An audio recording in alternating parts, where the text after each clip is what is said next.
जय हिंद मेरे सेठ सेठियों और आप सभी का स्वागत है प्रीतम एकेडमी परिवार में और मैं हूं पंकज कुमार। तो आज का ये वीडियो बहुत ही खास है और खास इसलिए है क्योंकि कहा गया है कि जब आप रास्ते पे चलते हो ना, पगडंडी पे जब आप चलते हो तो आपको पता होना चाहिए कि आपका अंतिम लक्ष्य क्या है। यानी कि आपको ये जानना जरूरी है कि आपको जाना कहाँ है।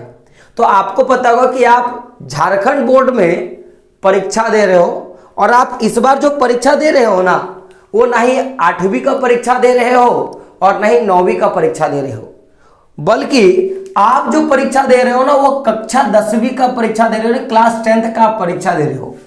और 10th का जब आप परीक्षा दे रहे हो तो कहा गया ना कि यहीं से लोग पूछना शुरू करते हैं कि फल्लुआ का बेटा का नंबर कितना आया और फल्लुआ का बेटा क्या करेगा या फल्लुआ की बेटी क्या करेगी।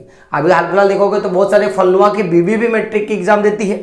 तो मेरा बोलने का मतलब है कि ये जो आपका 10th का जो एग्जाम आप दे रहे हो ना, ये डिसाइड करेगा कि आप क्या करोगे। यानी कि आप जिसके भी बेटे हो उसका नाम लेके बोलेगा कि फल्लुआ का बेटा ये करने वाला है। तो बहुत ही अहम रोल है कि आप क्लास 10th में क्या करने वाले हो। तो आज के इस वीडियो पे बात करेंगे कि सबसे पहले तो आप जान लो कि कितना नंबर आना है या कितना नंबर नहीं लाना है। अगर आपको यह पता नहीं है कि कितने नंबर पे आप फेल हो जाओगे तो आप कक्षा 10वीं का एग्जाम बेकार दे रहे हो। यानी कि आपको इस 10th का बोर्ड देना आपके लिए नहीं है, आप उसके लायक ही नहीं हो, आप सीधा समझ लो। तो आज की इस वीडियो पे हम लोग मुख्य रूप से 3-4 चीजों पे बात करेंगे। सबसे पहला रहेगा कि कितने नंबर पे पास है। दूसरा देखेंगे कि क्या आप बहुत सारे बच्चों के पास 6 सब्जेक्ट है, किसी के पास 5 सब्जेक्ट है, तो क्या सर 6 के 6 सब्जेक्ट में पास करने होते हैं। और दूसरी बात कि इंटरनल और प्रैक्टिकल में पास करना होगा और फिर थ्योरी में पास करना होगा, इस पे भी बात करेंगे।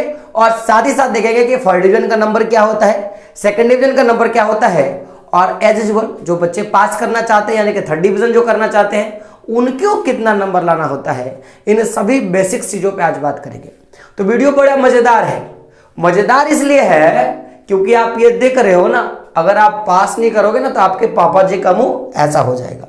तो अब सवाल रहा कि कैसे क्या करना है, पहले उस पर डिस्कस करते हैं। तो सबसे पहले देखते हैं कि जो अभी मैंने क्या बोला कि सबसे पहले देखेंगे कितने नंबर पे पास है। तो नंबर पे पास जानने से पहले आपको यह जानना होगा कि पासिंग परसेंटेज क्या होता है। यानी कि अगर आप झारखंड बोर्ड में परीक्षा दे रहे हो तो आपका पासिंग परसेंटेज क्या है, यह आपका जानना बड़ा इंपॉर्टेंट है। लेकिन पासिंग परसेंट जानने से पहले आपको तो यह भी तो पता होना चाहिए ना कि कितने नंबर की परीक्षा आपके बोर्ड एग्जाम में ली जाती है। तो अभी जो एक 2024 का जो ट्रेंड चला हुआ है पैटर्न बदलने का, ये आपको अच्छे से पता होगा। और अभी का जो पैटर्न कर दिया है वो आपको पता होगा 30% और 50% का जो है आपका सिलेबस क्या है। अब गुरुजी ये बताइए 30% 50% होता क्या, आपको तो पता होगा। मैं सीधा सीधा बात कर देता हूं कि जो आपका 100 मार्क्स का जो एग्जाम होगा आपका ईच ऑफ पेपर, यानी कि एक पेपर का या एक सब्जेक्ट का जो 100 मार्क्स का आपका एग्जाम होगा उसका 30%। तो 100 मार्क्स का 30% माने 30, और ये 30% यानी कि जो 30 अंक जो है ना, उस 30 अंक का आपका जो परीक्षा होगा वो OMR सीट पे होगा।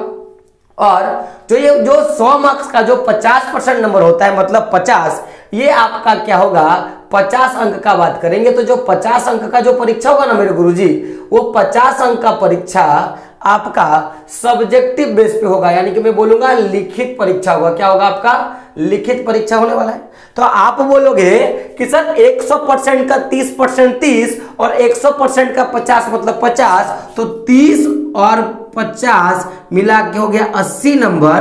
तो सर 100 में 80 नंबर तो आपको एग्जाम देने हैं। और जो बचा 20 नंबर ना, जो 20 नंबर बचा उसका या तो आपका इंटरनल असेसमेंट का नंबर जुटेगा या तो आपका प्रैक्टिकल का नंबर जुटेगा, जो मैंने आपको हर बार आपको समझाया है। यहां तक तो कोई दिक्कत नहीं होनी चाहिए।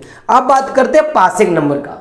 तो समझिएगा, सबसे पहले मैं बात करूंगा कोई एक विषय, या तो आप हिंदी ले लो या इंग्लिश ले लो या संस्कृत ले लो, जो भी आपको लेना है। तो हर एक सब्जेक्ट में समझिएगा कि एक विषय में पास करने के लिए, एक विषय में पास करने के लिए मेरे रसगुल्लो याद रखना, एक विषय में पास करने के लिए आपको 33% अंक लाना होता है। कितना नंबर लाना होता है, 33% अंक लाना होता है। यानी कि अगर 100 नंबर एक सब्जेक्ट में लिया गया तो 100 का 33% निकालेंगे ना, तो देख सकते हो कितना नंबर लाना होगा, 33 नंबर लाना होगा, तब जाके आप एक सब्जेक्ट में पास हो गए। यानी कि अगर हिंदी का एग्जाम दे रहे हो तो आपको 100 में से 33 नंबर लाना है। अगर आप साइंस का एग्जाम दे रहे हो तो 100 में से 33 नंबर लाना है। अगर आप इंग्लिश का एग्जाम दे रहे हो तो 100 में से 33 नंबर लाना है। अगर आप मैथ का एग्जाम दे रहे हो तो 100 में से 33 नंबर लाना है। अगर आप सोशल साइंस का एग्जाम दे रहे हो तो 100 में से कितना लाना है, 33 नंबर आपको लाना पड़ेगा। और अगर आप संस्कृत का बोल लो या जो भी आपका एडिशनल सब्जेक्ट होगा उसमें भी आपको क्या करना पड़ेगा, 33 नंबर लाना पड़ेगा। लेकिन अभी चूंकि मैंने बोला कि क्या 6 सब्जेक्ट में पास करना होगा, तो मैंने क्या बोला कि एक एक सब्जेक्ट में पास करने के लिए आपको हर एक सब्जेक्ट में कम से कम जो 33 नंबर लाना होगा। 100 में से कितना लाना पड़ेगा, 33 नंबर लाना पड़ेगा, तब जाके आप पास होंगे। अब ये सवाल, क्या सर जो एडिशनल सब्जेक्ट है मेरा, यानी कि बच्चों का मुख्य 5 सब्जेक्ट है, 1 2 3 4 और ये 5वां सब्जेक्ट क्या होगा, मेन सब्जेक्ट होता है जो हर एक बच्चा रखता है। और छठा एक एडिशनल होता है जो या तो बच्चे क्या करते हैं, आईटी रखते हैं या संस्कृत रखते हैं या बच्चे बंगाली रखते हैं या बच्चे कुड़माली भी रखते हैं, बहुत सारे बच्चे होम साइंस भी रख लेते हैं। तो ये जो छठा सब्जेक्ट है मेरा, क्या उसमें भी पास करना होता है? तो याद रखिएगा, आपको मुख्य रूप से 5 सब्जेक्ट में पास करना होता है। एडिशनल मायने नहीं रखता, अगर आप ऊपर के 5 सब्जेक्ट जो भी आपके मेन सब्जेक्ट है अगर आप उसमें पास हो तो। अब ये सवाल होगा कि सर जैसे कि आपने बोला कि केवल और केवल मेन सब्जेक्ट में पास करना होता है, तो आखिर हम लोग ये जो एडिशनल सब्जेक्ट है उसको क्यों ले लिए, क्यों माथापेची कर रहे हैं उसमें? तो ये क्या करते हैं कि अगर आप किसी लैंग्वेज पेपर पे, याद रखना ये लैंग्वेज पेपर दो है आपका, क्या क्या, एक तो हिंदी, दूसरा क्या गुरुजी, इंग्लिश। ये 2 पेपर में किसी एक पेपर में अगर आप फेल होते हो ना, दोनों में से किसी एक पेपर पे, मान लिया जाए कि आप इंग्लिश में फेल हो गए, तो आपको ये एडिशनल सब्जेक्ट जो कि आपने संस्कृत रखा होगा या जो आपने आईटी रखा होगा, आपको क्या करेगा, वो पास करने में मदद करेगा यदि आप एडिशनल सब्जेक्ट में पास हो तो। बात क्लियर? लेकिन अगर आप क्या होते हो कि अगर आप मैथ में फेल हो, गौर करना, अगर आप मैथ में फेल हो या सोशल साइंस में फेल हो या साइंस में फेल हो, तो आप फेल ही बच्चे काउंट करोगे, यानी कि आपको फेल ही बोलेगा। आपको केवल लैंग्वेज पेपर में पास करने के लिए मदद जो है आपको एडिशनल सब्जेक्ट कर देता है। यह भी बात आपको क्या करना है, याद रखना है। तो मैंने क्या बोला कि पास होने के लिए 33% अंक चाहिए एक सब्जेक्ट में, यानी कि हर विषय में पास करने के लिए 33 नंबर चाहिए। तो आपको मुख्य रूप से 5 सब्जेक्ट में ही पास करना है ना गुरुजी। तो आप ये बताओ 33 गुना कितना होता है 5, यानी कि 165 अंक लाना होगा केवल और केवल आपको क्या करने के लिए, पास करने के लिए। यानी कि मेरे बच्चों, अगर आपको पास करना है तो आपको केवल और केवल 165 ही अंक लाना होगा और आप मैट्रिक की परीक्षा पास कर जाओगे। अब वो बच्चे खुश होंगे, सर ये नंबर लाना तो बड़ा आसान है, एकदम चुटकी में नंबर आएगा। जी हाँ दोस्तों, नंबर चुटकी में ही आता है, बस थोड़ा वक्त और थोड़ा मेहनत लगता है। अब यहां पे एक बच्चा पूछा, जैसे कि मैंने बोला कि एक सब्जेक्ट में पास करने के लिए 33% यानी कि 33 नंबर चाहिए, और आपको चूंकि 5 सब्जेक्ट में पास करना होता है, एक्स्ट्रा को छोड़कर या एक्स्ट्रा को लेकर आप 5 सब्जेक्ट में पास करोगे तो कुल मिला के 165 अंक आपको लाना होता है और आप पास कर जाओगे। अब बच्चे ये क्वेश्चन पूछते हैं, क्या सर आप ये बताइए कि इंटरनल में अलग से पास करना होगा, क्या सर आपका जो आपका प्रैक्टिकल एग्जाम होगा उसमें अलग से पास करना होगा, या सर आप मुझे ये बता दो कि थ्योरी में अलग से पास करना होगा? ऐसे मेरे बहुत सारे होनहार बच्चे क्वेश्चंस करते हैं। तो थोड़ा जान लो माय डियर फ्रेंड, मैं ऐसा क्यों बोल रहा हूं, क्योंकि बहुत इंपॉर्टेंट चीजें आपको जानना बहुत जरूरी है, इसी हिसाब से आप अपनी तैयारी कर पाओगे। तो एक बात समझो, मैं क्या बोलना चाहता हूं कि इन केस मान लो कि कोई बच्चा है जो 5 सब्जेक्ट लिया है, जैसे वो बच्चा हिंदी लिया है, बच्चा इंग्लिश लिया है, बच्चा मैथ लिया है, साइंस लिया है, सोशल साइंस लिया है, और एडिशनल सब्जेक्ट उसका नहीं है। मान लेते कोई बच्चा ऐसा भी होगा जो एक्स्ट्रा सब्जेक्ट नहीं रखा होगा, और बहुत सारे बच्चे एक्स्ट्रा सब्जेक्ट रख देते हैं। तो अब मैंने क्या बोला कि कुल मिलाकर अगर आप देखोगे ध्यान से, तो आपका एग्जाम जो होता है वो पूरा का पूरा 100 मार्क्स का आपका परीक्षा होता है। यानी कि हिंदी में भी आप 100 मार्क्स का परीक्षा का दोगे, इंग्लिश में भी 100 मार्क्स का परीक्षा दोगे, मैथ में भी दोगे, साइंस में भी दोगे और सोशल साइंस में भी आप 100 नंबर का परीक्षा आप दोगे। अब होता क्या है कि अभी जो 30% और 50% का जो रूल चला है वो क्या बोल रहा है कि मैं हिंदी से, मैं किससे, हिंदी से मैं क्या करूंगा 30 प्रश्न ऑब्जेक्टिव के, इंग्लिश से 30 प्रश्न का, मैथ से 30 का, साइंस से 30 का और सोशल साइंस का 30 का जो है आपका एमसीक्यू का मैं प्रश्न पूछूंगा, जो आपको ओएमआर शीट पे आपको क्या करना है उसका आंसर देना है। वही देखोगे तो 50 नंबर का, 50 नंबर का, 50 नंबर का, 50 नंबर का और 50 नंबर का आपका लिखित परीक्षा होगा, जिसमें आपको लिखना होगा। और आपने ये भी सुना है कि 2025 में ये आपका 20 और जो है 20-60 का रेशियो में बढ़ जाएगा। किसमें बढ़ेगा? 20 और 60 के रेशियो में आपका बढ़ेगा और फिर आगे जाके धीरे धीरे ऑब्जेक्टिव खत्म कर देगा। तो जो बच्चे आने वाले हैं ना, मैं बोलूंगा मेहनत करो, क्योंकि मेहनत ही आपको रंग दिलाएगा।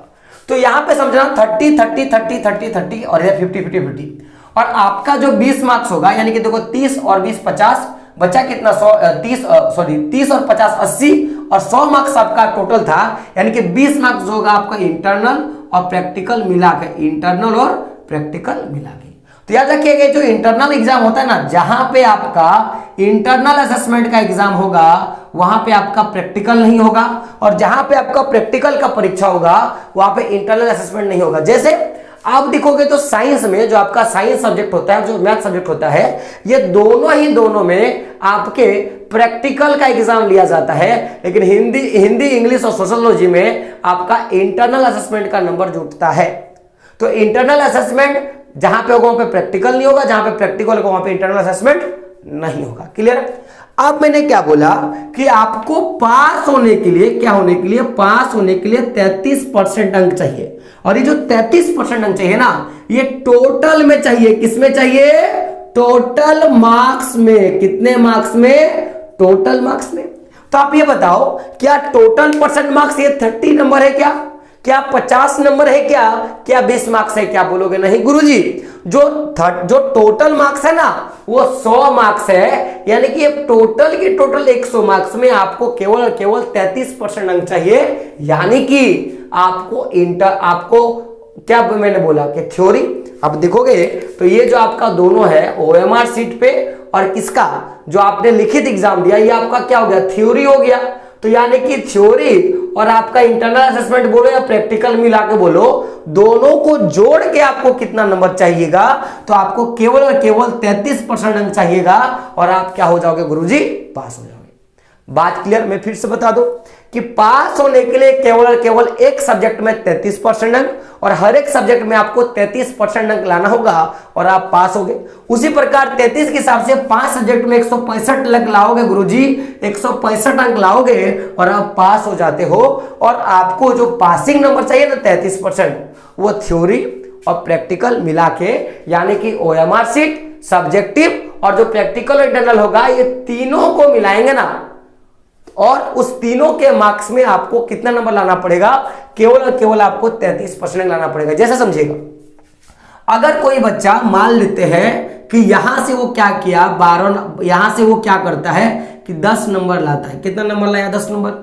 यहां से ये बच्चा क्या करता है, यहां से गौर करना, यहां से केवल केवल बच्चा 3 नंबर लाता है, लेकिन स्कूल में वो अच्छा जान परिचय का लड़का है, उसको बच्चे टीचर पहचानते हैं और यहां से आपको क्या दे दिया? 20 नंबर दे दिया, यानी कि 13 और प्लस 20 यानी कि 33 नंबर मिला और बच्चा पास हो गया। जैसे अगर देखोगे, मान लिया जाए यहां से वो 15 सही किया और यहां से अगर वो बच्चा मान लेते हैं कि 10 सही किया तो 25, और बाकी का जो 33 नंबर घट रहा है ना, तो देखो कितना का 25, तो 33 में 25 में अगर 33 कितना घट रहा है? 8 नंबर घट रहा है। तो ये जो 8 नंबर लाएगा ना, वो केवल 8 नंबर अगर यहां से ले आता है ना, किससे? आपका प्रैक्टिकल से, तो वो बच्चा पास हो जाएगा। यानी कि पास होने के लिए कुल विषय में आपको केवल और केवल 33 नंबर लाना है। तो आप मुझे ये बताओ, आप अगर मेहनत कर रहे हो तो क्या ये 165 नंबर लाने के लिए मेहनत कर रहे हो क्या? और अगर आप 165 नंबर लाने के लिए मेहनत कर रहे हो ना, तो पढ़ाई छोड़ दो, क्योंकि पढ़ाई आपके काम का नहीं है। आप केवल और केवल अपने माँ बाप का पैसा बर्बाद कर रहे हो। बात क्लियर? क्योंकि ऐसा मैं क्यों बोल रहा हूं? क्योंकि कहा गया है कि मेहनत करते रहो वक्त बदलता है, कि मेहनत करते रहो वक्त बदलता है, क्योंकि वक्त को बदलने के लिए भी वक्त लगता है, ये बात आप जरूर जानिएगा। क्योंकि आज आप जितना ज़्यादा वक्त दोगे ना, आज आप अपने पढ़ाई पे, अपने करियर पे जितना ज़्यादा समय दोगे, उतना ज़्यादा आपका नंबर आएगा और आप मैट्रिक में क्या करोगे, अच्छे नंबर लाओगे। तो केवल अच्छा नंबर लाना हमारा गोल नहीं है, और केवल ये चीजें करना कि मैंने इंपॉर्टेंस पढ़ी, मैंने ये पढ़ लिया, मुझे नंबर आ गया। क्योंकि देखो, इंपॉर्टेंस पढ़ के और लास्ट 2 महीने में पढ़ के तो नंबर सब लाएगा, लेकिन आप ये सोचो कि आप जो पढ़ रहे हो ना, क्या आप उससे सेटिस्फाइड हो, और आपको जो ज्ञान मिला, जो नंबर आया, क्या आप उससे सेटिस्फाइड हो। क्योंकि देखो, कितना भी नंबर आपको एग्जामिनर दे देगा, आप सेटिस्फाइड नहीं करोगे। तो सबसे बड़ी चीज क्या होता है कि ये आपका जो अभी टाइम है ना, ये टाइम पे आपको मेहनत करना होगा। क्योंकि मैंने एक बच्चे को देखा है जो ये तक बोलते कि सर मैंने जितना लिखा ना उतना नंबर नहीं दिया। तो अरे यार, मैं आपको बता दूं ना कि आप उस नंबर के ही लायक थे, क्योंकि आपने उस हिसाब से पहले तैयारी करी है। बात क्लियर? तो याद रखना कि वक्त दोगे, मेहनत करोगे, तब जाके आप सफल होगे। तो इसीलिए मैंने बोला कि वक्त, अगर आप मेहनत करोगे तो आपको वक्त बदलेगा, और मेहनत करोगे तभी वक्त बदलने वाला है। और वक्त को भी बदलने के लिए भी आपको क्या चाहिए, वक्त चाहिए होता है। तो जब तक समय नहीं दोगे कुछ नहीं होने वाला, ये बात आप कान खोल के सुन लो।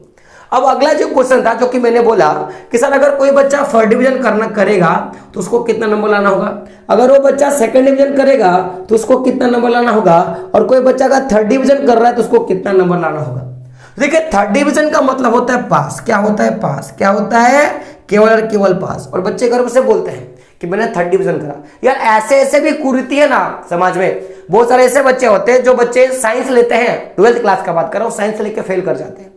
और कुछ ऐसे बच्चे होते हैं जो आर्ट्स लेके फर्स्ट डिवीजन कर जाते हैं। लेकिन समाज, सोसाइटी का कुछ ऐसा लोग होता है ना, मैं बोलूंगा गंदे सोच के लोग होते हैं, जो क्या बोलेंगे कि मेरा बच्चा ना साइंस लिया था और मेरा बच्चा क्या कर गया, फेल कर गया।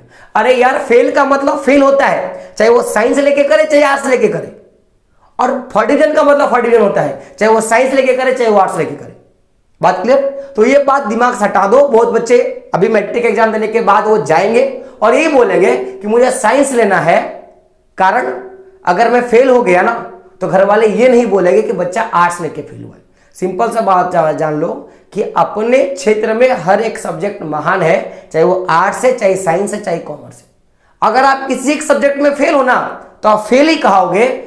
बाद में ये एक्सक्यूज मत देना कि मैं साइंस लेके फेल हो गया।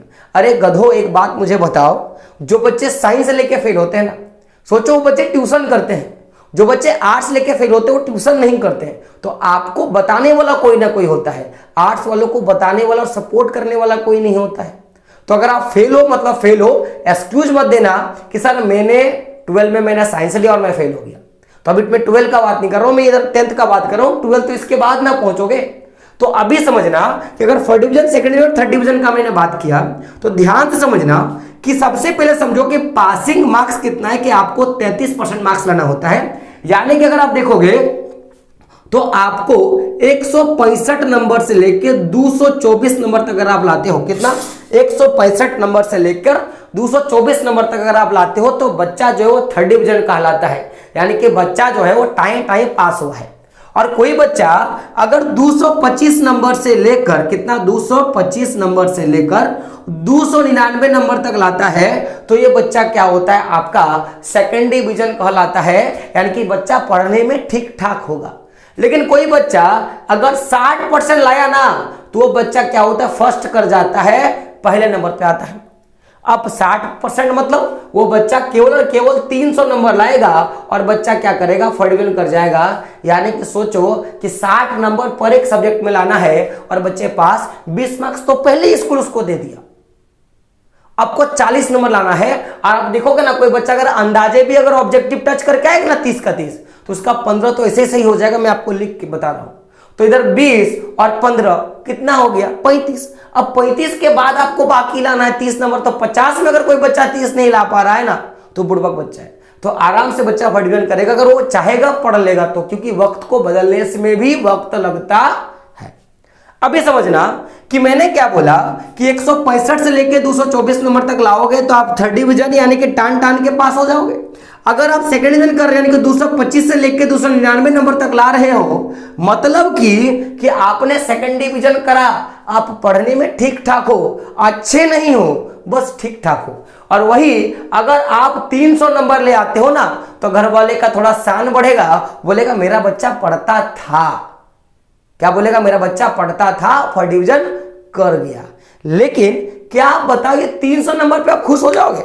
नहीं होगे, क्योंकि पढ़ने वालों का केवल 30% मतलब 300 नंबर नहीं आता है। 300 से अधिक नंबर, यानी कि अगर एक अच्छा मार्क्स बोलोगे ना माय डियर फ्रेंड, तो कम से कम वो 480 नंबर के बाद का जो मार्क्स होता है ना, वो आपके लिए एक ऐसा मार्क्स है ना जहां पे आप भी गर्व से बोल सकते हो, आपके मम्मी पापा भी बोल सकता है, आपका भाई भी बोल सकता है, सभी लोग बोल सकते हैं कि बच्चा ना सही से मार्क्स लाया है और बच्चा सही से पढ़ा होगा। क्योंकि मैंने ये भी देखा है ना कि जब बच्चों का मार्क्स आ जाता है तो क्या बोलता है पता है? गुरुजी मैंने खुद के मेहनत से पढ़ाई करा, मैंने खुद के मेहनत से पढ़ाई करा। और जब वो बच्चा फेल हो जाता है तो क्या बोलेगा पता है? कि मास्टरों पढ़ाया नहीं था। ऐसे भी सवाल आते हैं। तो अभी मौका है, पढ़ लो, बाद में मौका आने वाला नहीं है, नहीं तो बाद में फिर अपने गुरु को, अपने टीचर को और मुझे ही कोसोगे कि सर आपने पढ़ाया नहीं था। मैंने पूरा कोर्स खत्म करवाया है। आपको नजरिया देखना होगा कि सर ने किस तरह पढ़ाया, क्योंकि मैं आपको घोल के पिला नहीं सकता, पीना आपको होगा। मैं केवल शरबत बना के दे सकता हूं, जो कि मैं दे रहा हूं टाइम टू टाइम। तो केवल 300 में आपका काटा टाटा नहीं चाहिए। अगर कोई बच्चे पढ़ नहीं पा रहे हैं तो उनको यह टारगेट होना चाहिए कि मुझे 165 से लेकर 224 नंबर तक लाना है। और कोई बच्चा अगर इस लायक है तो उसको 225 से लेकर 299 नंबर का टारगेट करना चाहिए। और कोई बच्चा फर्स्ट डिवीजन के लायक है ना, तो मैं बोलूंगा कि उसको 480 प्लस नंबर का टारगेट करना चाहिए, क्योंकि यहीं से बच्चे टॉपर करते हैं। और याद रखना, टॉप करने के लिए केवल टॉप 1, टॉप 2, टॉप 3 जो स्टेट टॉपर करते हैं ना, state topper 1, state topper 2, state topper 3, उनके नंबर में ना ज्यादा अंतर नहीं होता, बस 1 मार्क्स, 2 मार्क्स और 3 मार्क्स का अंतर होता है।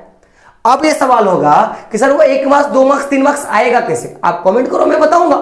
आप कमेंट करो ना, आप कमेंट करो वीडियो के नीचे कि सर वो 1 मार्क्स, 2 मार्क्स, 3 मार्क्स वाला फंडा बताइए। मैं आपको बता दूंगा कि आप गलती कहां करते हो जहां से आपका नंबर नहीं आता है।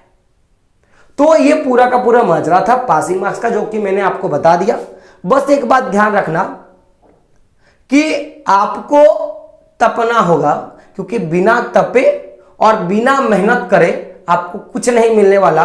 क्योंकि मैंने पुराने वीडियो में मैंने बोला था कि जितना तपोगे उतना निखरोगे, और जितना निखरोगे ना उतना महंगा बिकोगे। क्योंकि कहा गया है कि कोयले और हीरे में बस इतना अंतर है, एक ने कम तपा, एक ने कम सहा, एक ने ज्यादा तपा और वो ज्यादा सहा। जैसे कोयला कम तपता है तो आप देखोगे सस्ते में बेचा जाता है, लोग उसको चोरी करके ले आते हैं और गांव देहात में बेच दिया जाता है।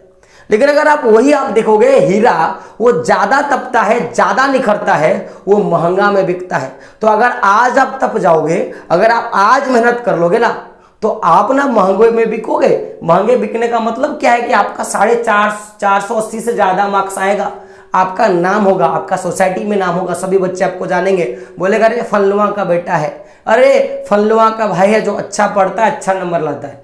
तो यहां से आपका मौका है, आपका एक दिन लिखने का, एक इतिहास लिखने का। और फिर बाद में आपको मौका नहीं मिलेगा, क्योंकि बार बार 10th क्लास आपके पास आने वाला नहीं है। तो तैयारी पे लग जाओ। तैयारी जो मैं करवा रहा हूँ उसको शांति ढंग से करो और अच्छे ढंग से करो, क्योंकि मैंने पहले बोला कि बरसात से मुलाकात यूं ही नहीं होती, धरती को धूप से जलना पड़ता है, और शोहरत के शिखर पे चढ़ने के लिए एक दिन घुटनों के बल चलना होता है। जो संघर्ष से कभी परिचित नहीं हुआ, याद रखना मेरे रसगुल्लो, वो कभी इतिहास में चर्चित नहीं हुआ। तो इतिहास में चर्चित होना है तो दशरथ मांझी बनना पड़ेगा और कहना पड़ेगा, फगुनिया जब तक तोड़ेंगे नहीं तब तक छोड़ेंगे नहीं। तो दोस्तों मिलते हैं अगले वीडियो में, तब तक के लिए जय हिंद, जय भारत और आपका दिन शुभ हो।